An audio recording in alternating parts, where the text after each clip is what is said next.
नमस्कार भैया, राम राम। मैं राम लखन हूँ, आप देख रहे हैं बुंदेली वार्ता। बीती 28 जुलाई को ललितपुर में एक बड़ी घटना घटत और इस घटना में एक आदमी को जान से मारबे को प्रयास करे जात और उके बाद फ़ोन करके उके पिताजी और माताजी को जा कह के बुलाई जात कि आपके लड़का को एक्सीडेंट हो गो। और जब माताजी और पिताजी पहुँचत हैं उके बाद फिर परिस्थिति ऐसी बनत कि पीट पीट के उनकी माताजी और पिताजी को भी इस स्थिति में पहुंचा दो जात कि वे भी मरणासन अवस्था में आ जात। उके बाद फिर ललितपुर मेडिकल कॉलेज उन्हें ले आओ जात, जी के बाद झांसी मेडिकल कॉलेज उन्हें रेफर कर दो जात और झांसी में जान चली जात घनश्याम यादव की और उनकी पत्नी जो अभी भी गंभीर रूप से घायल हैं, उतई उनके लड़का कृष्णपाल यादव जो गंभीर रूप से घायल हैं। और इसके बाद पुलिस की कार्यप्रणाली पे भी सवाल खड़े होते कि एक तरफ पे लगातार सरकार जकत है कि हमारे शासन में कोनो भी अपराध को बख्शे नहीं जो और कोनो भी अपराध करबे से पहला अपराधी 100 बार सोचत और कई बार जा भी कही जात कि अपराधी हमारे यूपी छोड़ के निकल चुके। लेकिन ललितपुर की पुलिस व्यवस्था पे भी सवाल खड़े होते और तमाम सारे सोशल मीडिया यूज़र फेसबुक के जरिए तमाम सारे सवाल खड़े करत। जी के बाद ललितपुर पुलिस आनन फानन में एक्टिव मूड में 6 आरोपियों को गिरफ्तार करके जेल भेजत। 3 जो मुख्य आरोपी हैं जे अबे भी फरार चल रहे थे और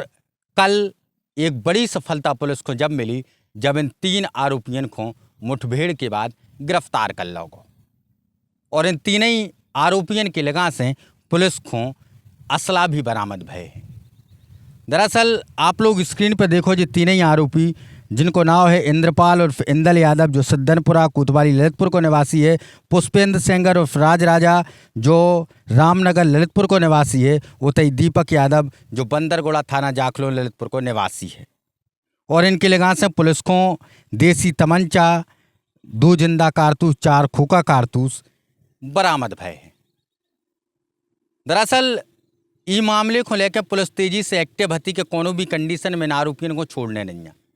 और ऑपरेशन लंगड़ा के तहत इन आरोपियों को एनकाउंटर करेगा। दरअसल पुलिस जब इनके लगा पहुंची, जो पुलिस की तरफ से जानकारी दी गई कि पुलिस जब इनके लगा पहुंची थाना तालबेट के खादी के लगा ऊ दरमियान इन आरोपियों ने पुलिस पे फायर करने को प्रयास करी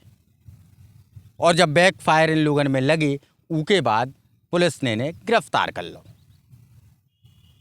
दरअसल ये जो आरोपी हते इन लोगों ने 28 तारीख को एक व्यक्ति ललितपुर के घनश्याम यादव की जान ले ली थी और वही के संगे संगे उनके लड़का और पत्नी की स्थिति बहुत नाजुक हालत में है, जिसमें जान से मारबे को प्रयास और जान से एक व्यक्ति को जी लोग मार चुके यानी हत्या को अपराध इन लोगों ने पुलिस के हिसाब से करी है तो और जी के बाद इन आरोपियों को गिरफ्तार करेगा है। दरअसल पुरानी रंजिश को लेकर इन लोगों ने जब मारपीट करी 28 जुलाई को जब पूरी मारपीट भई थी और पुलिस ने जब इनसे सख्ती से पूछताछ करी तो इन लोगों ने बताई है कि 2023 में हमारी इन लोगों से लड़ाई हो गई थी, जी के बाद हम लोग लगातार इन लोगों से बदलो लेने को प्रयास कर रहे थे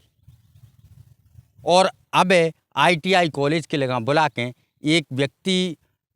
कृष्णपाल यादव जी को नाम है, जब हम लोगों ने उनको बुलाओ उसके बाद उनके संगे मारपीट करी। फिर हमने फ़ोन करके बताई कि उनके पिताजी को कि आपके लड़का को एक्सीडेंट होगा और जब भी आए तो उनके संगे भी हम लोगों ने मारपीट करी और यही